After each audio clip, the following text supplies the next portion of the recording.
امام حسین کی شہادت کے بعد جب آل رسول کو قید کر کے امام حسین کے سر کو کاٹ کے نیزے پہ بلند کر کے شام کی طرف لے جایا گیا، جو جہاں سے یزید کا قافلہ گزر رہا تھا لوگ پوچھ رہے تھے کہ یہ کس کا سر ہے اور یہ بیویاں کون ہیں۔ جس کو بھی معلوم ہو کہ یہ رسول اللہ کا خاندان ہے تو ہر کوئی دل ہی دل میں ان ظالموں پہ لعنت کرتا رہا، اور کوشش یہ تھی کہ لائن ہمارے شہر میں رکے۔ تو ویسے ہی چلتے چلتے جب یزید کا قافلہ شہر غرطان تک پہنچا تو وہ لوگ پہلے سے ہی باخبر ہو چکے تھے کہ فوج یزید نے اللہ کے رسول کے نواسے کو قتل کیا ہے، آل محمد کو قید کیا ہے۔ تو انہوں نے اپنے شہر کے دروازے بند کیے تھے۔ قافلہ شہر کے باہر رک گیا اور درخت کے سائے میں یزید کے سپاہی سونے لگے۔ جب رات ہونے لگی تو راہب قریب آتا ہے اور دیکھے ایک نورانی سر ہے جس میں آسمان سے فرشتے آ کے سلام کر رہے ہیں، اور وہ سر قرآن کی تلاوت کر رہا ہے۔ جیسے ہی واپس اپنے گھر جائے پوری رات سوچنے لگا کہ یہ کسی مقدس ہستی کا سر ہے۔ بس فوراً صبح سپاہیوں کے پاس آ کے پوچھنے لگا کہ یہ کس ہستی کا سر ہے۔ فوج یزید نے کہا کہ یہ حسین ابن علی کا سر ہے۔ تو اس نے پوچھا کون حسین؟ ابن شمیر کہنے لگا حسین فاطمہ کا بیٹا، محمد کا نواسہ۔ وہ چیخ کے زمین پر بیٹھ گیا اور کہنے لگا کتنے بدبخت ہو، اپنے رسول کے نواسے کو قتل کر دیا۔ اور یہ عورتیں کون ہیں؟ شمر کہنے لگا کہ رسول اللہ کے نواسیاں ہیں، بیٹیاں ہیں۔ وہ رو رو کے کہنے لگا اے شمر، مجھے اس مقدس سر کو ایک رات کے لیے دے دو۔ شمر کہنے لگا یہ قافلہ شام جا کے رکے گا کیونکہ ہمیں یزید سے بہت بڑا انعام ملتا ہے۔ راہب نے کہا میرے پاس 10,000 درہم ہے، اگر ایک رات کے لیے سر دے دو تو وہ میں تمہیں دے دوں گا۔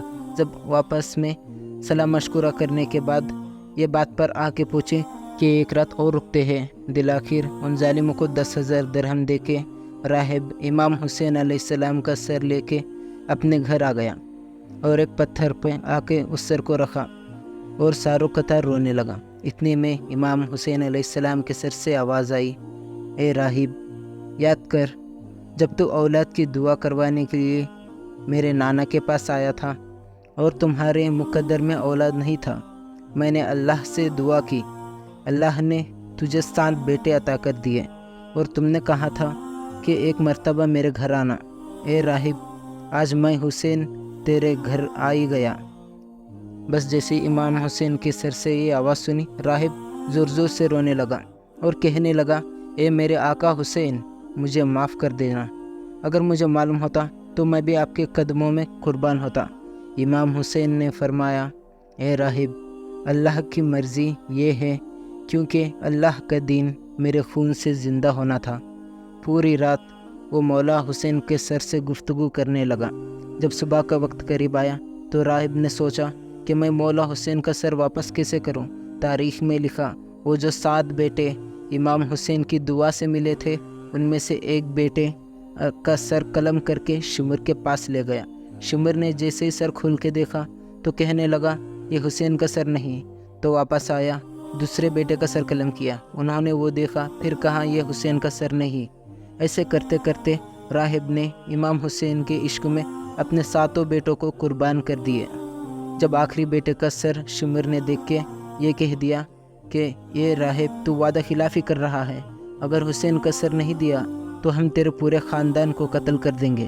بس جیسے ہی واپس اپنے گھر پہنچا تو امام حسین کے سر سے آواز آنے لگی اے راہب، اپنے سارے بیٹوں کے سر ان کے جسم کے ساتھ رکھو، اللہ کے کرم سے تمہارے سارے بیٹے زندہ ہو جائیں گے، اور میرے سر کو اٹھاؤ فوج یزید کے حوالے کر دو، کیونکہ یہ اللہ کی مرضی ہے۔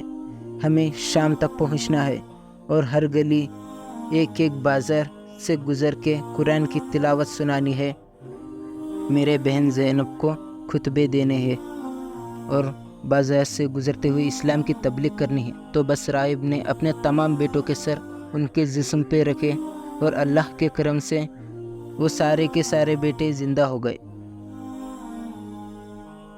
پھر روتا ہوا امام حسین کے سر مبارک کو فوج یزید کے حوالے کرتا ہے اور کہتا ہے کتنے بدبخت ہو تم، کہ اپنے رسول کے نواسے کو قتل کرتے ہو، ان کی بیٹیوں کو قید کرتے ہو، ان پہ ظلم کرتے ہو۔ تمہارا یہ ظلم قیامت تک تمہارے لیے لعنت بن جائے گا۔ آج بھی اس پتھر سے خون نکلتا ہے جس پتھر پہ امام حسین علیہ السلام کے سر مبارک کو رکھا گیا تھا، کیونکہ شہید کبھی مرتا نہیں اور خون ناحق کبھی چھپتا نہیں۔